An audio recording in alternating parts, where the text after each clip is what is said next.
Бул жигиттин маалыматын кыргыз бийлиги тез арада аныктап тактап берсин.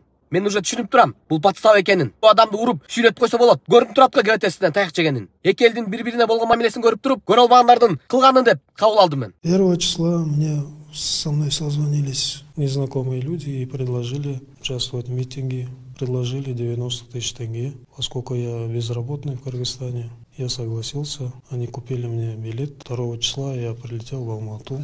И меня отвезли на квартиру, где были также граждане Таджикистана, Узбекистана. Но я не понимал, о чем они говорят. Когда митинг начался, я испугался, вернулся в квартиру, переночевал. А на следующий день решил поехать домой. И меня задержали в селе Самсы, военные. Сколько человек было, когда вы приехали в квартиру или в базу? Может быть, человек около 10. А дорогу вам оплатили? Мне купили билет, я говорил же. Поезд на самолет? На самолет.